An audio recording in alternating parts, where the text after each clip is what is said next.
Welcome to NTD Evening News. Our top story tonight, a federal judge is threatening criminal prosecution against Trump administration officials over the deportation of Venezuelan immigrants. The judge says there's probable cause to find them in contempt of court. The Trump administration is pushing back. Arlene Richards has the latest. A Democratic senator travels to El Salvador to advocate for the return of a deported Salvadoran national and alleged MS-13 gang member. How the White House is responding. California is set to challenge the Trump administration over new tariffs. Governor Gavin Newsom and State Attorney General Rob Bonta warned the tariffs could hurt the state's economy, agriculture, and imports. Christina Corona in Los Angeles. Maine refuses to comply with President Trump's executive order on transgender athletes in women's sports. The Department of Justice files a lawsuit against the state. In a landmark ruling, Britain's highest court defines the term woman as biological.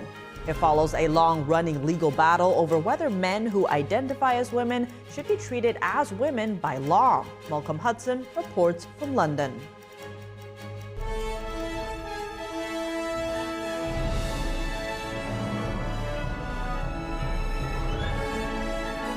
This is NTD Evening News, live from our global headquarters in New York City. Here's Tiffany Meyer.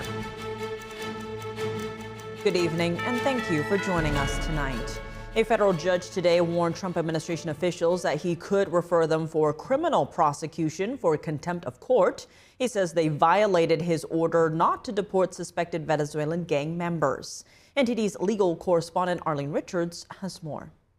Federal Judge James Boasberg said in a court order on Wednesday that he believes the Trump administration violated his order to turn around planes carrying illegal Venezuelan immigrants to an El Salvador prison. He said there was probable cause to find that government officials were in contempt of court, and unless they cured the problem by returning the immigrants to the U.S., he would refer the matter for criminal prosecution. In mid-March, Boasberg blocked the administration's use of the Alien Enemies Act to deport alleged Venezuelan gang members. At an emergency hearing, he verbally ordered the officials to return the airborne flights to the U.S. The administration has contended in several filings that the flights were already out of U.S. airspace at the time of the order, and that providing any detailed information about the flights would put national security at risk. They also argued that the verbal order wasn't valid and that by the time the written order was published, it was too late.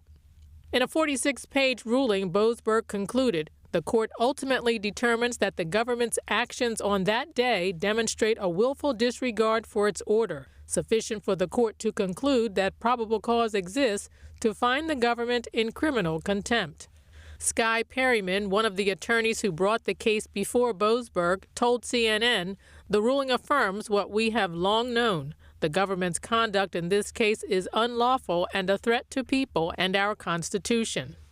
White House Communications Director Stephen Chung said in a social media post, "We plan to seek immediate appellate relief. The president is 100% committed to ensuring that terrorists and criminal illegal migrants are no longer a threat to Americans and their communities across the country."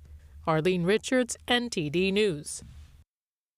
A senator from Maryland traveled to San Salvador today, part of a Democratic-led effort to secure the return of a deported Salvadoran national.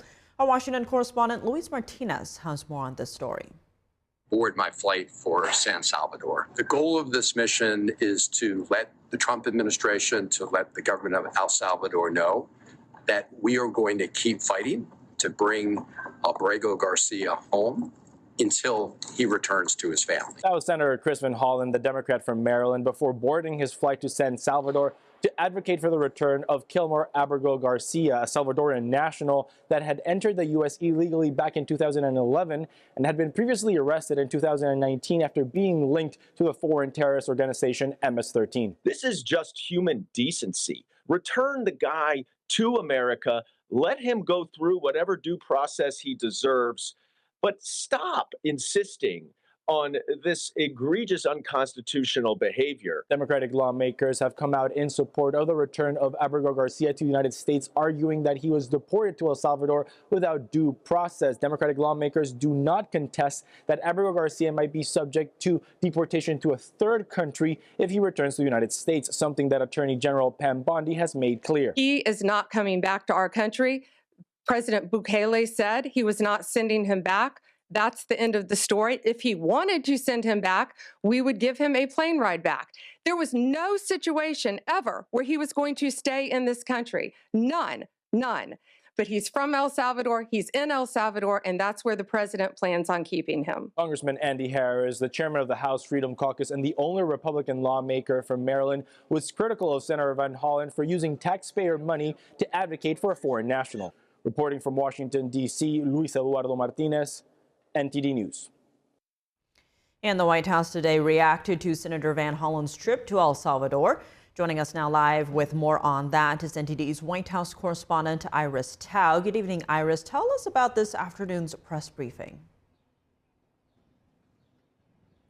Sure, good evening to you as well, Tiff. As Democrats are trying to highlight the case of Kilmar Abrego Garcia, the Trump administration is trying to counter that narrative by highlighting a separate case of a mom of 5 brutally killed by an illegal immigrant also in Maryland. And that illegal immigrant is also from El Salvador. And this afternoon during the White House press briefing, which was added to the schedule unexpectedly, they brought in a special guest, Patty Morin, who is the mom of the mom that was murdered back in 2021. Here's 2023. And here's what the mom told us about the horrifying details of her daughter's murder. Watch.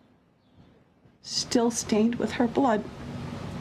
He used them to hammer her head against those rocks. They say at least 20 times. This person took my daughter so violently and so gruesomely and so graphically that they sealed the pictures because I don't want my granddaughters to see these pictures. These are the kind of criminals President Trump wants to remove from our country. Victor Martinez Hernandez was found guilty of the murder this Monday. Prosecutors say that he was carrying out a planned attack when he grabbed Rachel Morin off the trail, bashed her head against nearby rocks, raped her, and concealed her body in a drainage culvert. And Morin, 37, left behind her 5 children.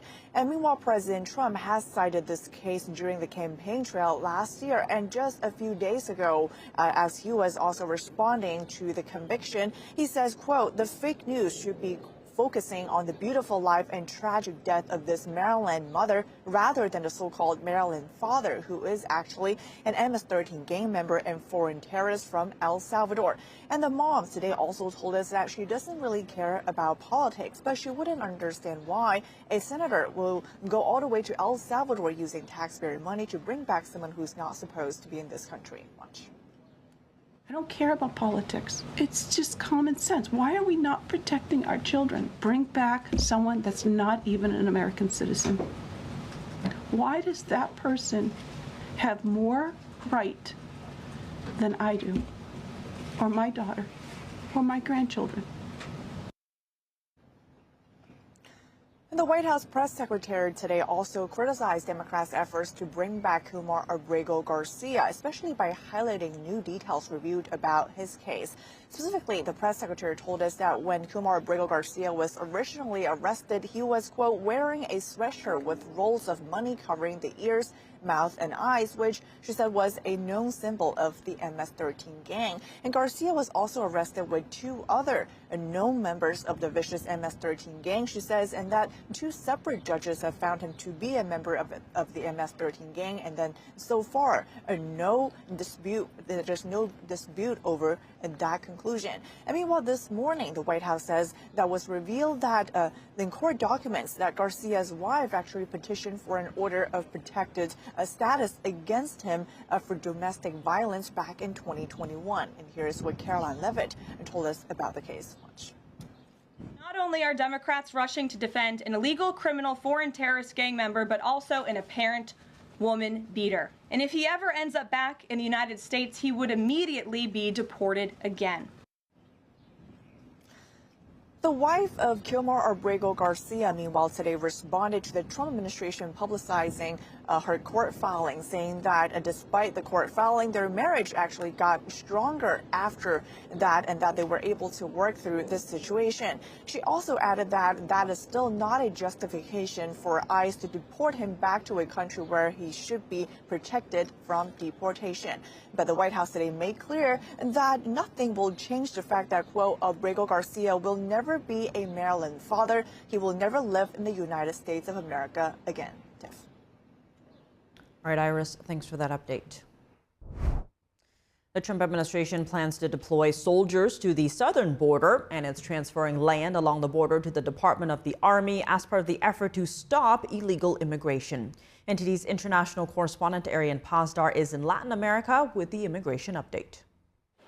The Trump administration is handing over big parts of the southern border to the U.S. Army. Now this strip of land will effectively become a military base. This way, troops can be deployed on U.S. soil, something that's usually not allowed.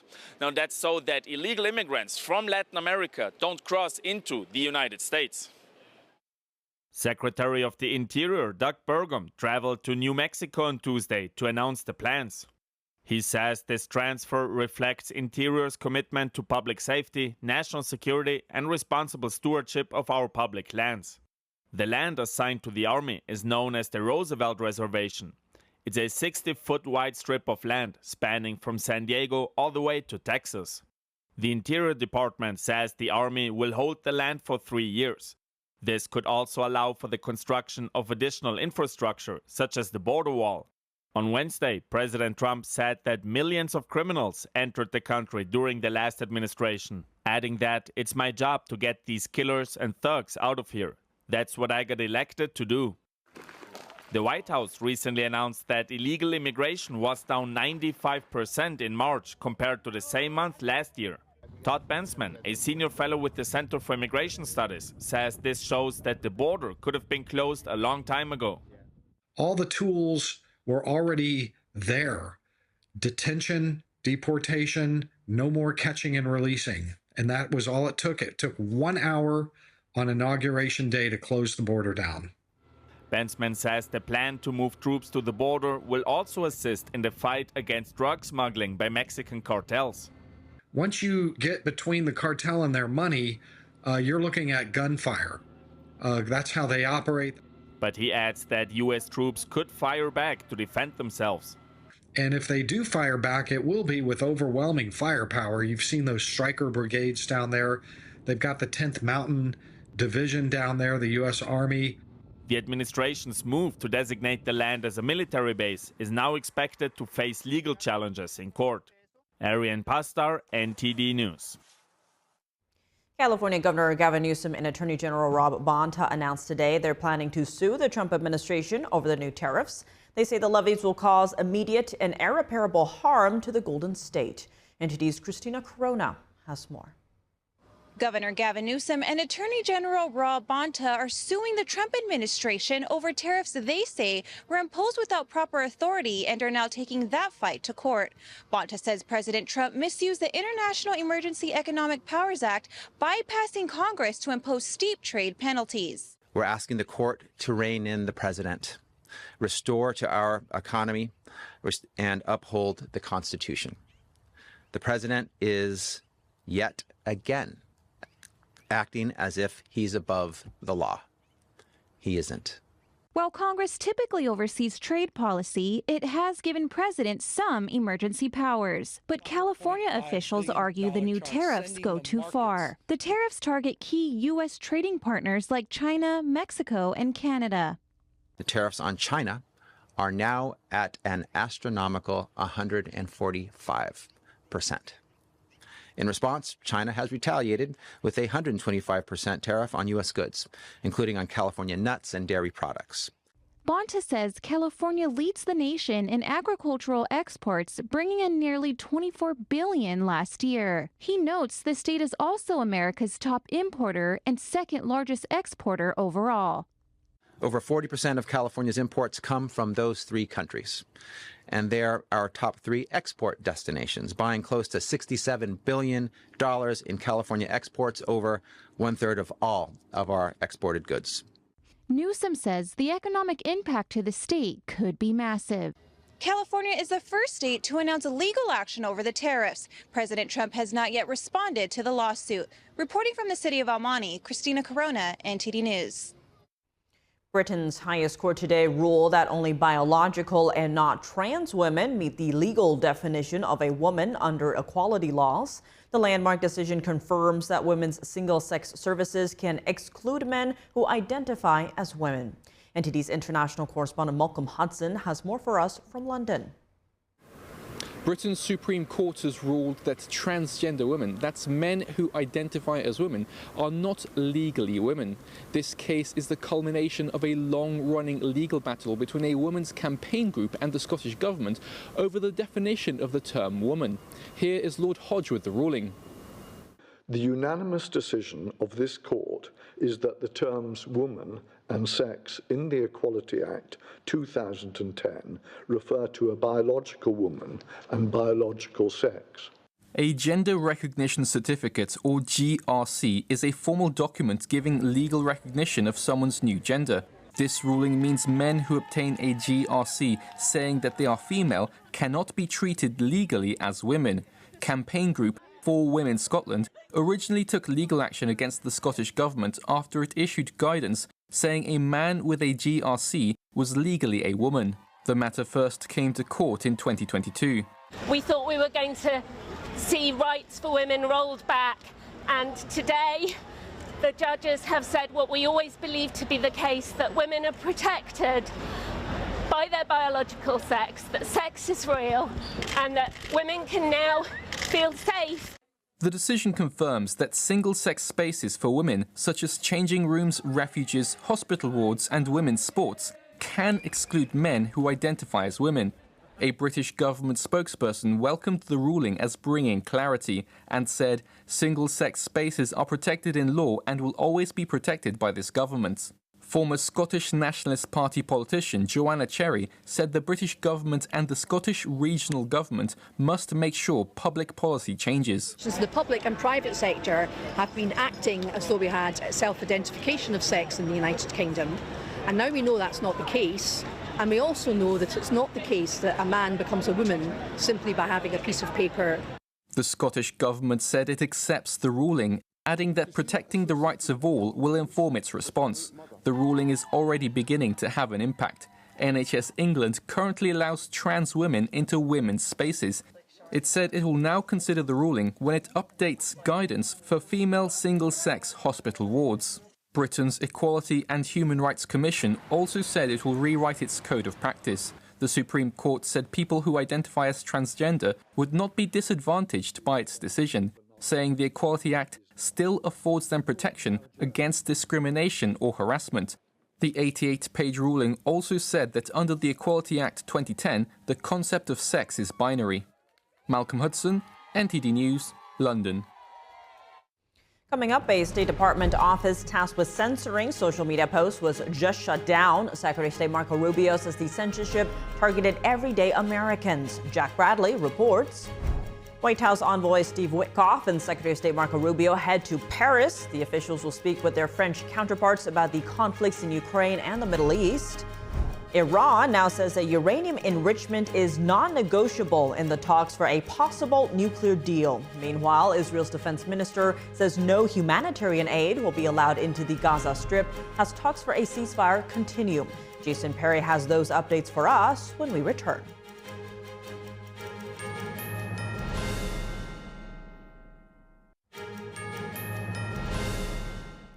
Welcome back. I'm Tiffany Meyer. The State Department closes its office that was intended to counter foreign terrorist propaganda, but was later used to censor Americans. This is the latest in a series of cuts and restructuring efforts at the State Department. NTD's Washington correspondent Jack Bradley has the details. The best way to counter disinformation is free speech, is to make sure that what's true has as equal or greater opportunity to communicate as what's not true. Secretary of State Marco Rubio said the State Department just closed a center that aims to combat disinformation, but ended up targeting some Americans. This is the State Department's Global Engagement Center, which Rubio said a few months ago relabeled itself to the Counter Foreign Information Manipulation and Interference. Rubio said the program started over a decade ago to counter foreign terrorist propaganda, but it had turned into a $50 million per year program that censors Americans for voicing their opinions. American taxpayers, through the State Department, were paying groups to attack Americans and to try to silence the voice of Americans. And there were consequences. These weren't just a label they put on people. Some of these people got deplatformed, they got taken down, they couldn't communicate. In one instance, the center was part of an initiative called the Election Integrity Partnership, which flagged social media posts that they alleged might contain disinformation. The center separately flagged the accounts of thousands of Americans on Twitter in 2023 and prior, after which many of those accounts were banned. But I think when people see that there were actually just individual everyday Americans that were deplatformed and for whatever, silenced because somebody associated with this program identified them, I think that's what's really going to be eye-opening to a lot of people. He announced the move in an interview with Mike Benz, a former State Department official. Benz posted on X that this puts 30 full-time staff on leave and eliminates all 50 full-time staff positions. And this isn't the end of it. Rubio says that his department's working to stand up for free expression in other countries. But we have instances now in Western countries where people are being arrested. You've seen this. I'm sure you know what I'm talking about. Absolutely. People are out there, they put a post and the cop comes knocking on their door. You're going to go to jail for 60 days for posting something online. Rubio also said that this issue came up during an Oval Office meeting with the Prime Minister of the United Kingdom, and that he, along with President Trump and Vice President Vance, raised this issue with multiple foreign leaders during state visits and will continue to do so going forward. Reporting by Jack Bradley, NTD News. White House envoy Steve Witkoff and Secretary of State Marco Rubio are on their way to Paris. They'll meet with their French counterparts to discuss a range of global issues. The State Department said the visit aims to advance President Trump's plan to end the Russia-Ukraine war. While in Paris, the officials will also discuss ways to advance shared interests in the region. A French government spokesperson said the Middle East would be a focus of the discussions as well. Witkoff and Rubio are expected to be in Paris for talks through Friday. Ukraine accuses Russia of violating the temporary energy ceasefire. The U.S. brokered a 30-day truce on energy infrastructure in March. A spokesperson for Ukraine's foreign ministry now says Moscow is repeatedly violating that deal. Russia has already violated this agreement over 30 times, meaning more than once a day, probably, if we take it on average, with damaging our critical energy grid, our critical energy objects. So unfortunately, we can see these Russian violations, and we're sharing them with the United States. Yesterday, Russia accused Ukraine of violating the energy truce 6 times in less than 24 hours. The Ukrainian spokesperson denied the accusations today, saying Kyiv is still following the agreement. He also gave an update on the rare earth minerals deal with the U.S. The spokesperson says the two countries have made substantial progress in their talks. He added that Ukraine is ready to sign a memorandum in the near future. And the spokesperson also touched on China's involvement in the Ukraine war. 2 Chinese nationals have been taken as prisoners in eastern Ukraine while fighting for Russia. The spokesperson says China supporting Russia in the fighting could seriously harm its relations with Ukraine. He added that direct dialogue with China is necessary to avoid a crisis of confidence. As talks for a nuclear deal continue, Iran now says that uranium enrichment is non-negotiable. And in another development, Israel's defense minister says no humanitarian aid will be allowed into the Gaza Strip as negotiations for a ceasefire continue. NTD's Jason Perry has the update. On Wednesday, Iran's foreign minister Abbas Araghchi spoke to reporters about the ongoing talks with the U.S. on a possible nuclear deal. And he said negotiations about uranium enrichment are off the table. What is certain is that Iran's enrichment program is a real accepted matter. We are prepared to build trust and address any potential concerns, but the core issue of enrichment itself is not negotiable. But U.S. envoy Steve Witkoff recently said Iran needs to stop its nuclear enrichment. And he said Iran already enriches uranium up to 60%, well above what is needed for civilian use, which Iran says is the purpose of its nuclear program. Meanwhile, Iran's state-run media says the next talks on a nuclear deal with the U.S. are scheduled for Saturday and will take place in Rome. Italy's foreign minister confirmed the location. No confirmation yet from the State Department. Also on Wednesday, the director of the International Atomic Energy Agency, or IAEA, Rafael Grossi, met with Iran's foreign minister in Tehran. And after their meeting, Grossi posted on X saying, cooperation with the IAEA is indispensable to provide credible assurances about the peaceful nature of Iran's nuclear program at a time when diplomacy is urgently needed. Meanwhile, Israeli forces continue to battle Iran-backed terrorist groups in the Gaza Strip. On Wednesday, Israel released a summary of their renewed operations in the Gaza Strip, which started in March, showing a map of the newly established Morag corridor. They also released video showing Hamas tunnels that they have found and destroyed. A resident in the northern Gaza Strip said some of his relatives were killed by a recent Israeli airstrike. We were sleeping peacefully in our home, nothing with us, nothing. Suddenly a missile destroyed everything. I had hoped to live like everyone else. Please let us live.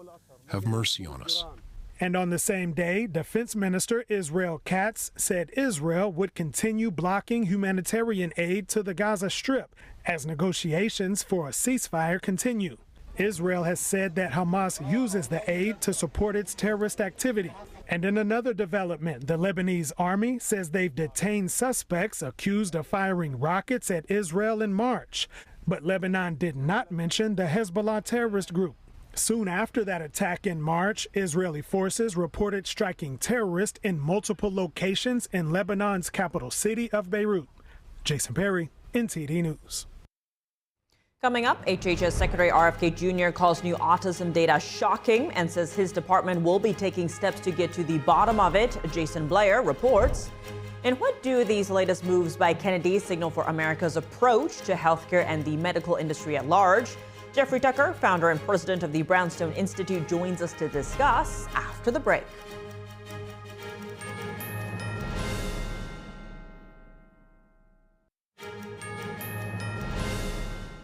Welcome back. I'm Tiffany Meyer. HHS Secretary Robert F. Kennedy Jr. says new data shows that 1 out of 31 8-year-old children in America has autism. He refers to the situation as an epidemic that's only getting worse. NTD correspondent Jason Blair has more. The ASD prevalence rate in 8-year-olds is now 1 in 31. Shocking. The CDC just released data on a study done in 2022 among 8-year-old children, and among them, 32.2 per 1,000, or 1 in 31, were diagnosed with autism. And this was done among 16 different sites around the U.S., ranging from 9.7 per 1,000 in a site in Texas, all the way up to 53.1 per 1,000 at a site in California. And the study also says those with autism spectrum disorder, it was 3.4 times more prevalent among boys than girls. Overall, the risk for boys of getting an autism diagnosis in this country is now 1 in 20. At HHS headquarters, Kennedy talked about how much this has changed over the past couple of decades, referencing a study done in North Dakota. In 1987, out of 1 million, every 1 million kids, 330 were diagnosed with autism.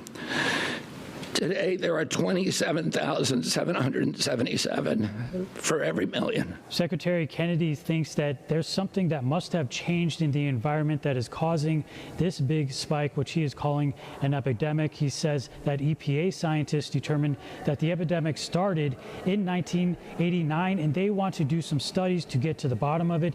He says that the HHS will be announcing in about 2 or 3 weeks a series of studies looking into possible toxins in the environment, food, water, etc., that could be contributing to this spike in autism. Why is it so pervasive?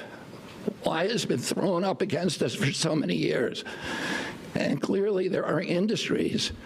This is coming from an environmental toxin. Secretary Kennedy was also asked about the relationship between genetics and autism. He says he thinks genetics could make someone more susceptible to ASD. However, he believes that something must have happened in the environment, something must have changed in order to cause a spike that these studies are showing. The issue that we know is genes don't cause epidemics. You need an environmental toxin, and we're going to look at all the potential culprits. Reporting in Washington, D.C., Jason Blair, NTD News. Joining us now to discuss these latest developments is Jeffrey Tucker, founder and president of the Brownstone Institute and senior columnist at the Epoch Times. Jeffrey, thank you so much for joining us. Good to see you again. Now, before we get into the details, how significant is this, Kennedy, emphasizing the massive project to study and identify the spike in autism? We've been waiting for this for 45 years. It's been a strange time because autism is everywhere and getting worse, and everybody knows this. I know this from my own family. You know this from yours. In our communities, we know it. But all this time, we've been treated by the medical establishment, by legacy media, and all the top, supposed experts in this. We've been told that, well, this is just an artifact of improved diagnostic tools. This is not really a thing. It's not really happening. And we've been told this for decades and decades. But the report that came out I think it was just 2 days ago, from the MMWR, which is the CDC's kind of fast release research report site, just provides a tremendous shock because it registers over the course of just 2 years, and not even the most recent 2 years, a 16% increase in autism as diagnosed by many different methods. It's absolutely undeniable. We're way past the point of being an emergency. This is becoming a kind of a crisis level. And, honestly, it's something of a scandal that this has not been really focused on for so many decades. Parents of autistic children have been screaming about this for so long. Like, medical science research, can you please help me understand why my child is broken? And mostly it's just been denial up until basically, I want to say up until today. Digging into these findings, Kennedy notes that the latest studies point to environmental, not genetic factors behind autism. Do you see people feeling hopeful following this, that there are perhaps ways forward in prevention and a cure? Yeah, well, a lot of parents are, as you know, quite convinced that they found the culprit, and that's why there's so many, which is the dramatic expansion of the childhood vaccine schedule. That is overwhelmingly the issue, and I think for a lot of parents of autistic children who long ago just decided they're not going to try to figure out why this happened. It's enough that it happened. It's enough to try to deal with it, taking care of an autistic child for their whole lives and so on. So it's most parents have just decided to just forget about it.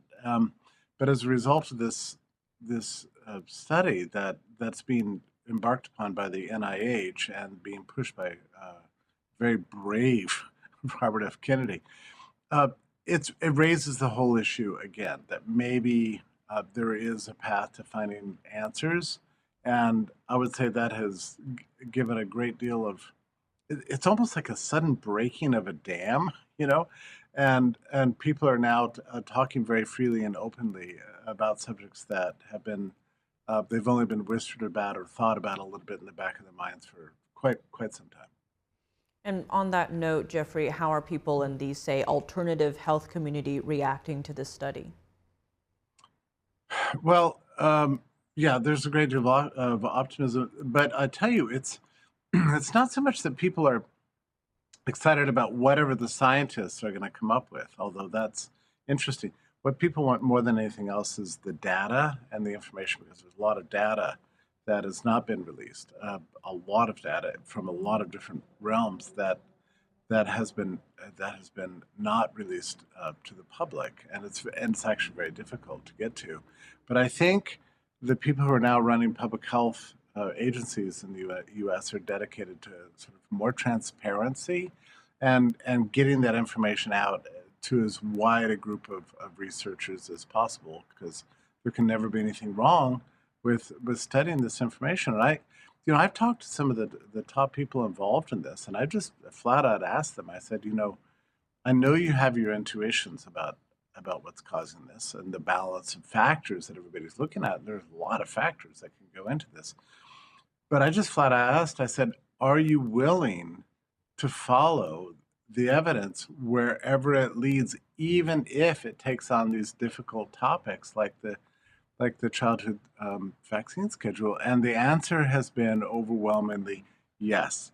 We're tired of the taboos. We're tired of being told we can't think about this. We can't research it. You should be scared to look into this. We're tired of this. It's long past time for us to take an honest, truthful, and thoroughly scientific look. Expanding on that, this was a major issue for Nicole Shanahan, Kennedy's running mate, due to her daughter's autism diagnosis. She's funneled millions of her own money into research in this area. What do you expect to see from Shanahan on this going forward? Well, she's quite passionate about the topic, but she represents millions and millions of people and a growing movement that are demanding answers, and to some extent demanding some accountability. One of the major problems, and this is a serious issue, one of the major problems is that the industry that's behind all the shots on the vaccine schedule is legally indemnified from being responsible for any harms. And that has been true since 1986. And that's actually alarming and strange. So I'm fully expecting that we're going to see some major push on the part of the public, and probably on the part of the new heads of agencies at NIH and CDC, FDA, and HHS, to look more carefully at these indemnifications for the companies that make these shots. The problem may solve itself if we have a normal system of market liability. And Jeffrey, studies from the Netherlands and elsewhere have explored the connections between gut health and a better ability to decipher the moods of others when looking at photos of facial expressions. How likely are we to see research in that area, gut health and its potential benefits to autism, under the current HHS? Well, I think it's very likely. If there's any plausible explanations, it's going to be part of the research agenda, including looking at unvaccinated communities that are unexposed from possible toxins, environmental toxins that are causing these things. It's all a matter of, science is difficult. You have to isolate all the evidence and then come up with certain causal inferences that are behind the thing you're trying to study, and that's not easy. There's statistical packages. But Robert F. Kennedy today said something very interesting. I urge everybody to listen to that press conference. It was so interesting because you're talking about one of the most knowledgeable people in the world on this topic. But he said something interesting, that all these new AI tools are going to speed up the research and allow them to make these correlations and causal inferences and statistical correlations with much greater data sets and a much greater speed than has ever been possible. And that's really intriguing, to think that this could be one of the major contributions of artificial intelligence, is to make the science much faster. And speaking of faster, he did announce today that they're building a real-time database for chronic disease, so that we don't have to wait 2 years. So we can actually look at real-time databases about all the most vexing problems of human health, and that is a remarkable innovation if that's true. A lot of developments for sure. Jeffrey Tucker, as always, thank you so much for joining us. It's my pleasure. And turning now to Capitol Hill, lawmakers digging into details on changes to tax rates. With several tax cuts on the table, some Senate Republicans are floating tax hikes for the wealthiest. Others say it's not an option. NTD's Melina Weiskup has more. Republican lawmakers are getting down into the details and crafting their massive budget bill. Tax rates are a major part of the discussion. The hard work of ensuring that there isn't a $4 trillion tax increase on the American people at the end of the year. President Trump has promised to eliminate taxes on tips, overtime, and Social Security, leaving the question of how the costs will be offset. This week, a Democrat congressman representing Silicon Valley said Congress should tax his constituents more. And when the guy who represents more billionaires than any person in the world is saying tax them more, how this is a hard vote for the other 434 members of Congress. If we were to get rid of the tax giveaways for the billionaires and the very rich, and at the same rates that we had in the 1990s, a time of high economic growth in this country, we would raise $5 trillion just by doing that. Contrary to traditional party opinion, some top Senate Republicans are expressing openness to higher taxes on the wealthy. To discuss is raising from 37 to 39.6 on the very group of people you talk about. Now that doesn't mean it's going to happen. Republicans plan to renew Trump's 2017 tax cuts, but could give it some tweaks. Meanwhile, other Republicans are firmly rejecting the idea. The House Speaker saying he prefers cuts across the board. I'm not a big fan of doing that. I mean, we're the Republican Party and we're for tax reduction for everyone. I wouldn't put any money on any of that yet. I guess everybody, I would say just stay tuned. The next 5 to 6 weeks are going to be critical. As for the corporate tax rate, President Trump is undecided. Does the president support raising the corporate tax rate to pay for all these other tax cuts he wants to see move through Congress? Look, I've seen this idea proposed. I've heard this idea discussed, but I don't believe the president has made a determination on whether he supports it or not. Republicans are aiming for May to pass the massive budget bill. Reporting from Washington, D.C., Melina Weiskup, NTD News. Coming up in the NFL, one of the nation's top collegiate players wanting to play both sides of the ball in the pros. Will he get his wish? Dave Martin joins us to discuss when we return.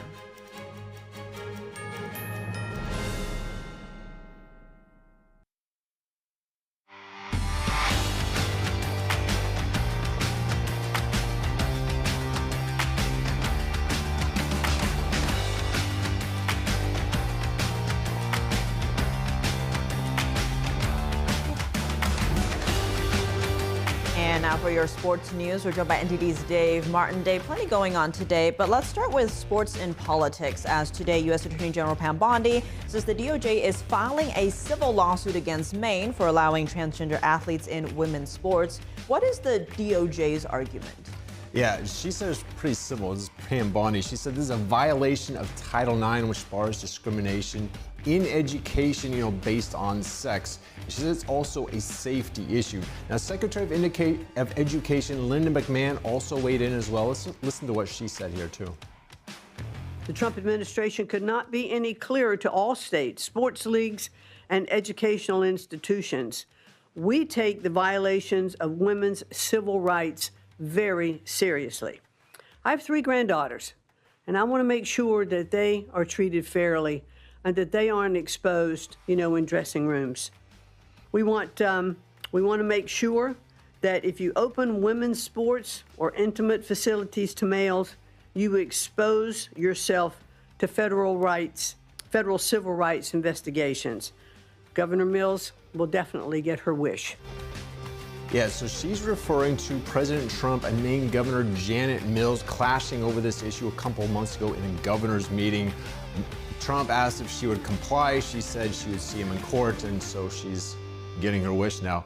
Now, Trump, meanwhile, has threatened to pull federal funding for Maine if they don't comply. Now, Maine's Attorney General said they are competent, they are acting in accordance with state and federal law. Now, Bondi also said a couple other states, California and Minnesota, could be sued as well, so stay tuned on this issue. It could blow up. Well, shifting gears to the NFL, the New York Giants have said they won't be afraid to play two-way star Travis Hunter on both sides of the ball should they draft him later this month. What is the issue with this being done? There's probably several here. The big issue, nobody's done this since like the 1930s or 1940s, at least as a regular thing. Some players like on defense might play a few offensive snaps, maybe the other way around, but never regularly like Travis Hunter's done. I think most teams would really prefer that he just plays one position, either wide receiver or defensive back, and sticks with it. Neither one, of course, is easy to do in the NFL. Now, Hunter, though, he certainly looks like he could. He definitely did this at the last level. Last year at Colorado, He played in 86% of the team's overall plays. He won the Heisman Trophy as the best overall player. Meanwhile, he won the Witkoff Award as the best receiver and the Bednarik Award as the best overall defensive player. So if anybody has a chance, he certainly does. You know, Tiff, before Shohei Ohtani, I didn't think anyone in baseball could ever do what he's doing of being a great pitcher and a great hitter. He proved me wrong. If anybody can prove me wrong in the NFL, it'd probably be Travis Hunter. I mean, I've never seen someone so good at both positions. Meanwhile, the NFL draft is later this month. Whatever team gets him, certainly is getting a very good player, maybe at both positions. We will have to see. Fascinating times ahead. While moving to NBA news, tonight the play-in round continues as the 9th and 10th place teams in each conference square off. What is at stake here?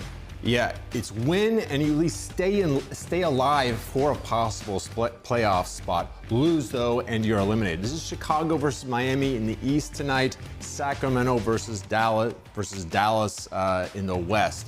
So the winners then would play Friday night against the losers of last night's 7th versus 8th game. Those were Atlanta and Memphis. So those, when they play Friday night, they are playing then for the 8th seed. Now, last night, the 7th place teams versus the 8th place teams. Golden State won, as well as Orlando. So those two teams are already in the playoffs now as the 7 seeds in the conference. And the NBA playoffs start this Saturday, so it's coming up very soon here. Well, looking at NHL news, today is the next to last day of the regular season and only one playoff spot is left with 2 teams in contention, Montreal and Columbus.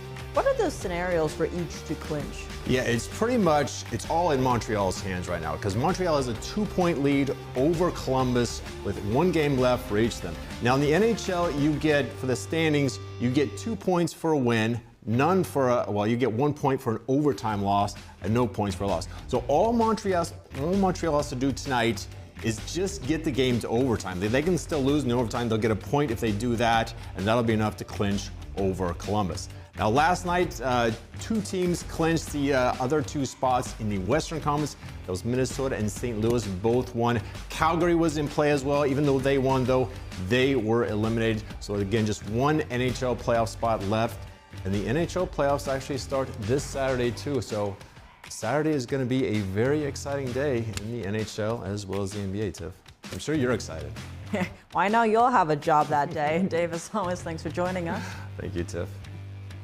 And that's all for today's news. For round-the-clock coverage, visit us at ntd.com/live or download our NTD app. Thanks for tuning in. I'm Tiffany Meyer. Good night.